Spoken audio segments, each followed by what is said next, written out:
Bike riding అంటే ఎవరికి ఇష్టం ఉండదు చెప్పండి. అందులో లాంగ్ డ్రైవ్ అంటే ఎంత మజా ఉంటుందో ఆ కిక్కే వేరప్ప.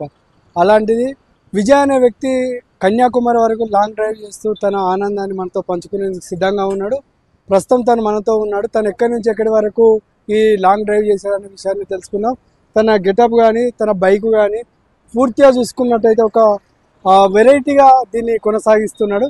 మరి తనని అడిగి తెలుసుకునే ప్రయత్నం చేద్దాం. అసలు ఏంటి కాన్సెప్ట్, ఎంత దూరం వెళ్ళాడు, ఎలా ఉంది తన అనుభూతి, చెప్పండి మీ పేరు. నమస్తే అండి అందరికి. Hello Karimnagar and this is Vijay. నేను ఆదిలాబాద్ నుంచి కన్యాకుమారి వరకు బైక్ రోడ్లో వెళ్ళాను.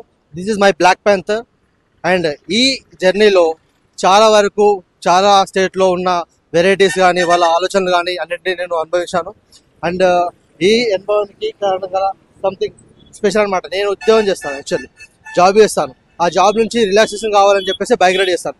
ఇది 2017 నుంచి నేను స్టార్ట్ చేసాను bike ride. And my best friend ఇతను నా కో రైడర్ అనమాట, ఈజ్ హరి.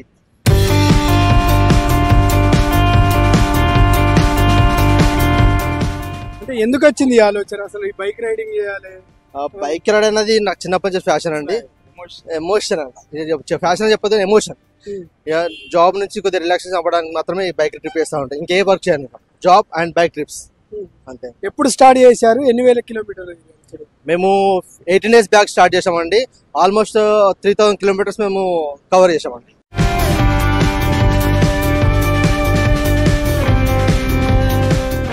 నెక్స్ట్ టార్గెట్ ఏంటి? నెక్స్ట్ టార్గెట్ వచ్చేసండి ఆదిలాబాద్ టు లద్దాఖ్ అండ్ నేపాల్ అండి. అది నేను September 1st week లో నేను ప్లాన్ చేసుకుంటున్నాను అండి. అంటే మన దేశ సరిహద్దులు దాటాలంటే మనం పర్మిషన్ కావాలి. దీనికి మీరు ఓన్లీ నేపాల్ వరకే అవసరం ఉంటుంది. అక్కడ పర్మిషన్ తీసుకోవాల్సి ఉంటుంది. అక్కడ పర్మిషన్ అన్ని ఆన్లైన్ లో అప్లికేషన్ పెట్టుకుంటే వచ్చేస్తుంది అండి పర్మిషన్. మరి రైడింగ్ లో మీకు ఫుడ్ ఇవన్నీ? ఫుడ్ అండి చూడండి, ఇక్కడ నా పానీయర్స్ ఉన్నాయి. పానీయర్స్ లో కిచెన్ కి సంబంధించిన ప్రతి ఒక్క ఎక్విప్మెంట్స్ కూడా నా టాప్ బాక్స్ లో పానీయర్స్ లో ఉండిపోతుందండి. ఇక్కడ పిక్ చేస్తుంటాను. అంటే వంట కుకింగ్ మీరే చేసుకుంటారా ఎట్లా? మాక్సిమం 2 times మేము కుక్ చేసుకోవడం ట్రై చేస్తామండి. 1 time మాత్రమే ఇక్కడ హోటల్లో తినడానికి ట్రై చేస్తాం. అది కూడా 70% మాత్రమే తింటాము. రైడింగ్ లో ఉన్నప్పుడు 100% తినము, ఖచ్చితంగా తినము. మేము జ్యూసెస్ లాంటివి తీసుకొస్తుంటాం. ఆల్మోస్ట్ నేను చాలా వరకు అయితే నేను ఫారెస్ట్ ఏరియానే సజెస్ట్ చేసుకుంటాను. ఎందుకంటే అలాంటి ఏరియాలో నాకు పీసెస్ దొరుకుతుంది కాబట్టి. ద మోస్ట్ థింగ్ అంటే నేను కేరళ నుంచి రిటర్న్ వచ్చానండి. కేరళలో అలపి ఇస్ ద గుడ్ అండి. అండ్ కన్యాకుమారిలో కూడా బీచ్ పక్కన నేను స్టే చేశానండి. అంటే మానసిక ఒత్తిడి దీనికి చాలా బెటర్ అని అంటున్నారు. అంటే యువతకు కానీ బైక్ రైడర్స్ కానీ మీరు ఇచ్చే సందేశం? మీకు ఏ స్ట్రెస్ ఉన్నా కూడా బైక్ రైడ్ చేయండి. మీకు నచ్చిన వేలో మీరు స్ట్రెస్ ని కంట్రోల్ చేసుకుంటూ మీరు లైఫ్ ని ఎంజాయ్ చేయండి. అంతేగాని ఎగ్జామ్ ఫెయిల్ అని చెప్పేసి చనిపోవడాలు ఇలాంటివన్నీ చేయకండి. లైఫ్ చిన్న life. So have it enjoy అంతే. ప్రతి విషయంలో ప్రతి సెకండ్ ని ఎంజాయ్ చేయండి. నేను ఇది చెప్పగలుగుతున్నాను యూత్ కి.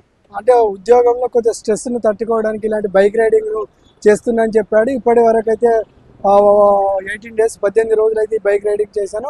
ఇంకా మిగతా సెలవుల్లో తనకు హాలిడేస్ వచ్చినప్పుడు కూడా పూర్తిగా లడాఖ్ వరకు తన బైక్ రైడింగ్ కొనసాగిస్తున్నా అని చెప్తున్నాడు. ఎవరికైనా స్ట్రెస్ ఉంటే ఇలాంటివి చేస్తే కాకపోతే కొద్దిగా ప్రికాషన్స్ అనేటివి తీసుకోవడం మస్ట్. మనం పోయే ముందు ఏంటి అనేది మనం చూసుకొని వెళ్తే మనం మంచి బైక్ రైడింగ్ చేయవచ్చు అని చెప్తున్నాం.